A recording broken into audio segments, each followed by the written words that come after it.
प्रधानमंत्री मोदी और ऑस्ट्रिया के चांसलर के बीच हुई बैठक में कई अहम समझौतों पर मुहर लगी है। रक्षा, टेक्नोलॉजी और आतंकवाद से निपटने जैसे क्षेत्रों में सहयोग बढ़ाने पर सहमति बनी। वहीं पीएम मोदी ने इस साझेदारी को भविष्य के लिए अहम बताया। यह दौरा दोनों देशों के रिश्ते को नई मजबूती देने वाला माना जा रहा है। आने वाले समय में व्यापार और निवेश को भी इससे नई गति मिलने की उम्मीद है।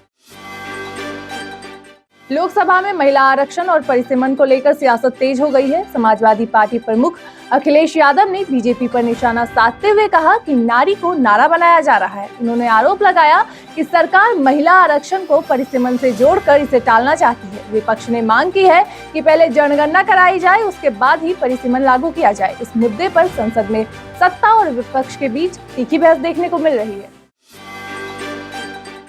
भारत अपनी हवाई सुरक्षा को और मजबूत करने के लिए 450 किलोमीटर रेंज वाली स्वदेशी रडार सिस्टम बनाने जा रहा है। रक्षा मंत्रालय ने इसके लिए देशी कंपनियों से प्रस्ताव मांगे। ये रडार मिसाइल, ड्रोन और स्टेल्थ फाइटर जेट तक को ट्रैक करने में सक्षम होंगे। खास बात यह है कि ये सिस्टम कठिन मौसम और ऊंचाई वाले इलाकों में भी काम करेंगे। इससे भारत का एयर डिफेंस नेटवर्क और ज्यादा मजबूत होगा। देश में जनगणना के तहत मकानों की गिनती का पहला चरण कई राज्यों में शुरू हो गया है। इस बार डिजिटल उपकरणों और ऑनलाइन सेल्फ रजिस्ट्रेशन की सुविधा भी जोड़ी गई। इसके लिए लाखों परिवार पहले ही अपनी जानकारी ऑनलाइन जमा कर चुके हैं। यह अभियान 15 मई तक चलेगा और घर घर जाकर डेटा इकट्ठा किया जाएगा। सरकार का लक्ष्य है सटीक और पारदर्शी आंकड़े जुटाना। इससे भविष्य की नीतियों को तय करने में बड़ी मदद मिलेगी। दिल्ली हाईकोर्ट ने मुख्यमंत्री पर हमले के आरोपियों को राहत देने से इनकार कर दिया है। कोर्ट ने ट्रायल पर रोक लगाने की मांग खारिज करते हुए कहा कि अभी कोई गड़बड़ी नजर नहीं आती। साथ ही आरोपियों के मोबाइल फोन की फॉरेंसिक जांच के आदेश दिए गए हैं। कोर्ट ने यह भी पूछा कि आरोपी दिल्ली में क्या कर रहे थे। अब इस मामले की अगली सुनवाई 21 मई को होगी। इस फैसले से केस की सुनवाई और तेज होने के संकेत मिल रहे हैं।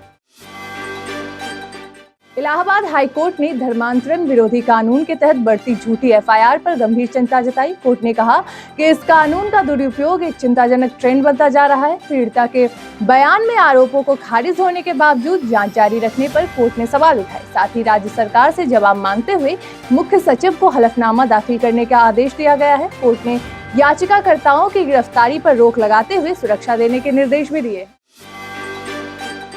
नासिक स्थित टीसीएस की बीपीओ यूनिट में गंभीर सेक्सुअल हैरेसमेंट के आरोप सामने आने के बाद कंपनी ने बड़ा कदम उठाया है। पूरे यूनिट को अस्थायी रूप से बंद कर दिया गया है और कर्मचारियों को वर्क फ्रॉम होम का निर्देश दिया गया है। इस मामले में अब तक 9 एफआईआर दर्ज हो चुकी है और कई आरोपियों की गिरफ्तारी भी हो चुकी है। बताया जा रहा है कि कुछ आरोपी टीम लीडर जैसे पदों पर थे और उन्होंने अपने अधिकार का गलत इस्तेमाल किया। राष्ट्रीय महिला आयोग ने भी इस मामले का स्वतः संज्ञान लिया है और जाँच के लिए टीम भेजी जा रही है।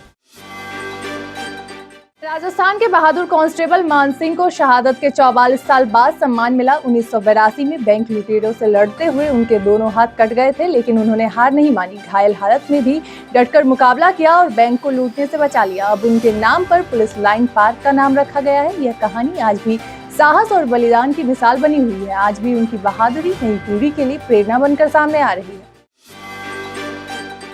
बिहार के वैशाली में शादी से ठीक पहले दूल्हे ने आत्महत्या कर ली, जिससे पूरे इलाके में सनसनी फैल गई। बताया जा रहा है कि उसने मरने से पहले अपनी मंगेतर से लंबी बातचीत की थी। अगले महीने शादी होनी थी और घर में तैयारियां चल रही थी। घटना के बाद परिवार में मातम पसरा हुआ है। पुलिस अब कॉल डिटेल्स खंगालकर सच्चाई जानने में जुटी हुई है। यह मामला कई अनसुलझे सवाल छोड़ गया है।